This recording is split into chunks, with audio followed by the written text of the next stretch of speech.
everyone, and welcome back into this space. So today I thought I would share with you something that I've been trying to build for quite some time and which is related to my art practice, and that is my art altar.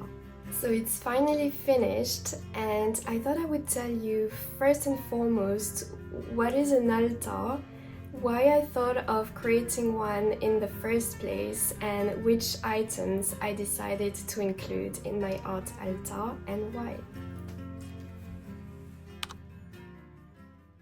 You might actually find it surprising, but I'm pretty sure that you have seen those kind of altars before, especially online, and when it comes to this more witchy content, which I was really inspired by.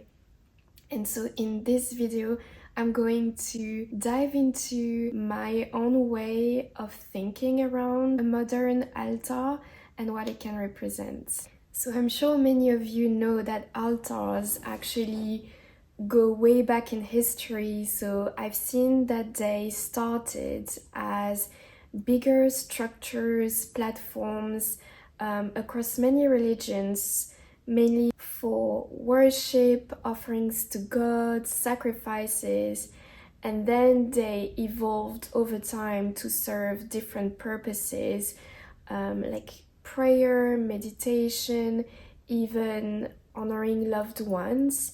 And so nowadays, anyone can create an altar as a dedicated space for reflection, which I've done for myself. And so I'm going to leave you with the rest of the video. I really enjoyed filming those clips throughout the month as I was gathering all my bits and bobs for my altar. So I'm gonna let you now, and I hope you enjoy.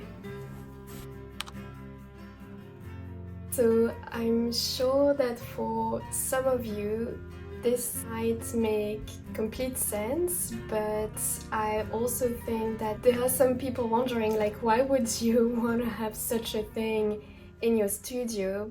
Basically, I wanted to have a very special corner in my studio that would be dedicated to my dreams and aspirations, specifically related to my art practice.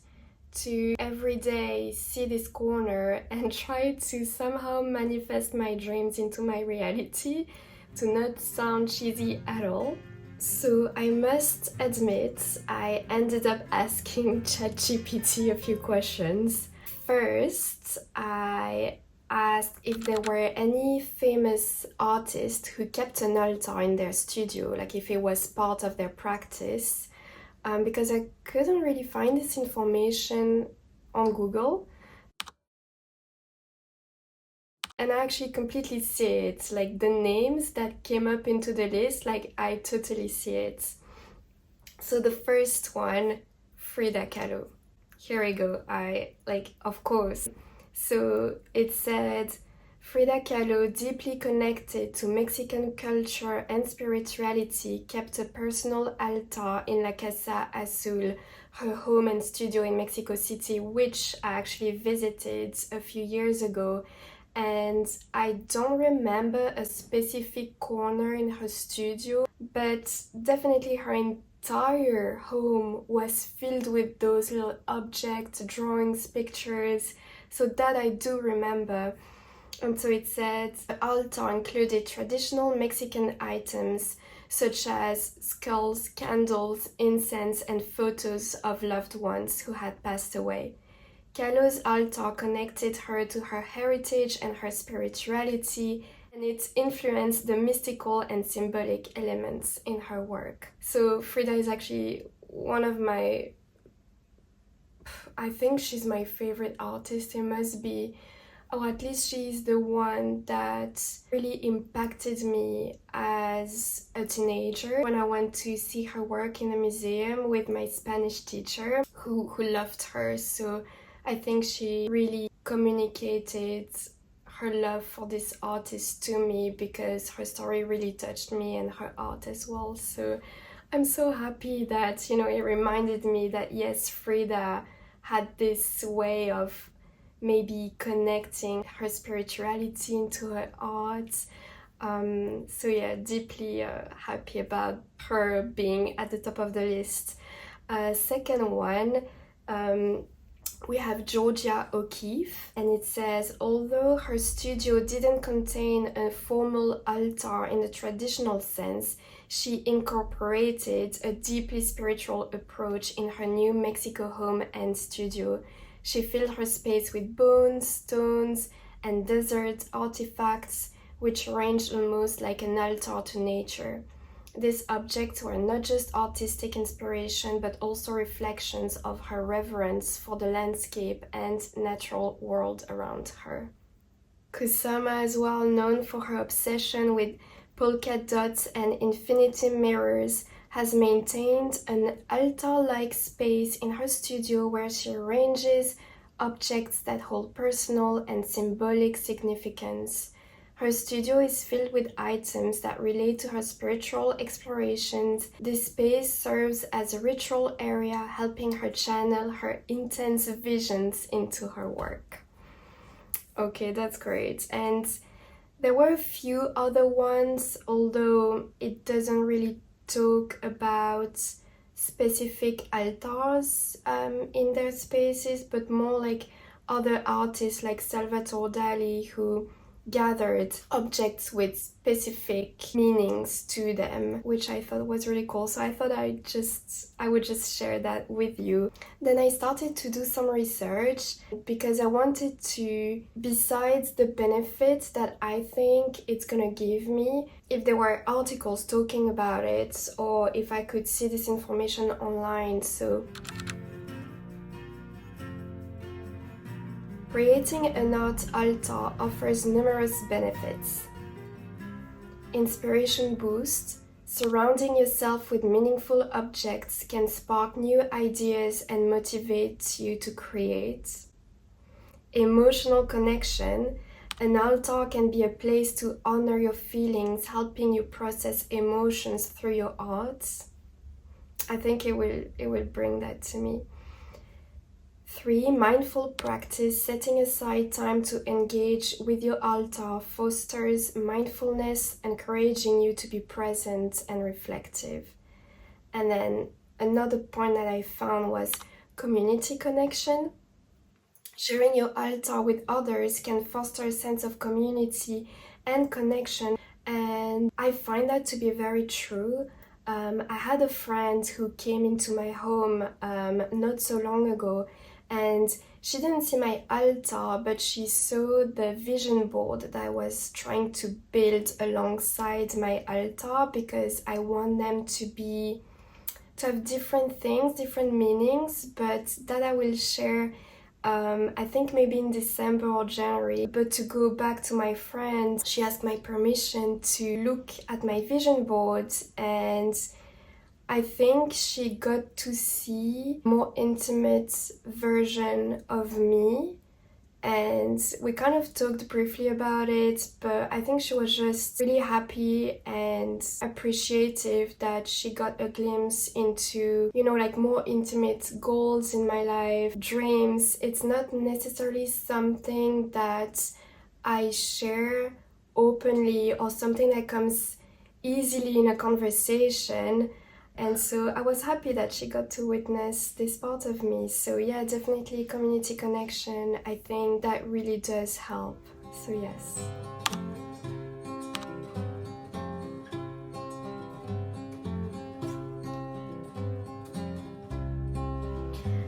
Let's now dive into the 5 steps I personally follow to set up my altar to keep my goals front and center. Step 1, I would recommend setting an intention. Spend a moment thinking what you want your altar to represent for you. This could be a specific project, a goal that's meaningful to you, or simply a space that would inspire you.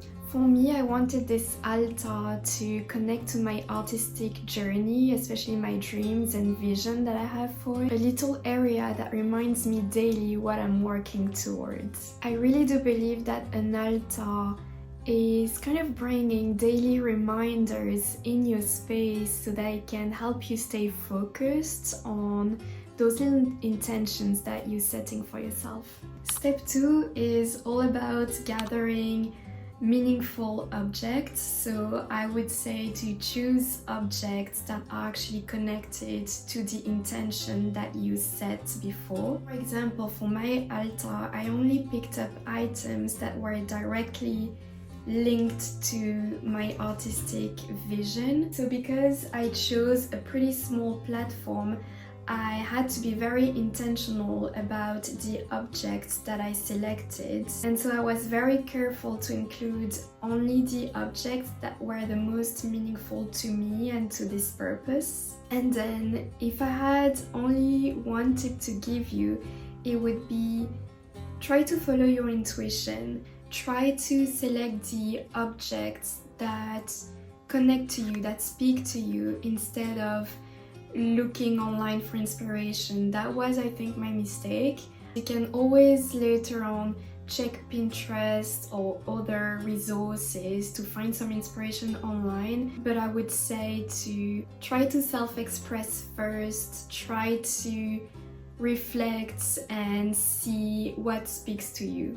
Step 3, find the right space for your altar. So your altar really can go anywhere, on a shelf, on a small table, even on the floor. Think about maybe where you will see it most often and how it can fit into your space. I personally wanted my art altar to be kind of at the eye level and very close to my working space, so that as soon as I would enter my art studio, it would be the first thing that I would see. And so I think that's very powerful because it kind of connects you straight away to, again, your intention and your goals. So yes, think about that.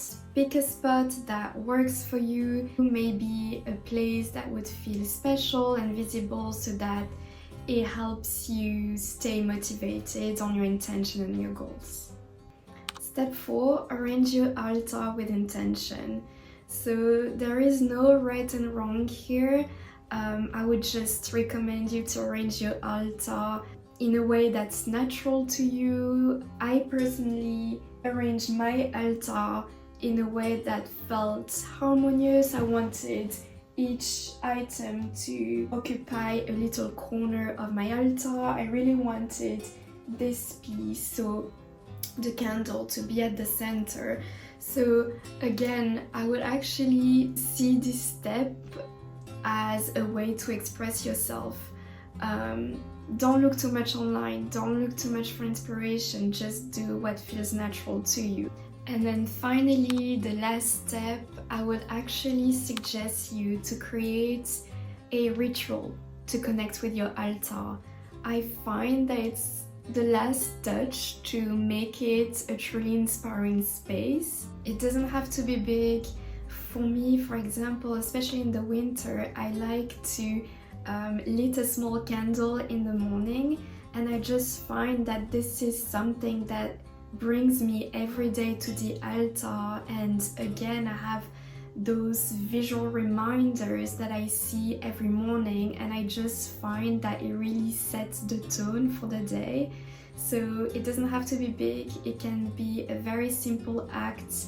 And that's it for me. I really hope that these 5 little steps will help you create this special corner in your space to keep your goals alive and to keep your inspiration flowing. Let me know if you plan to set up one and which items you decided to include in yours. I would love to know.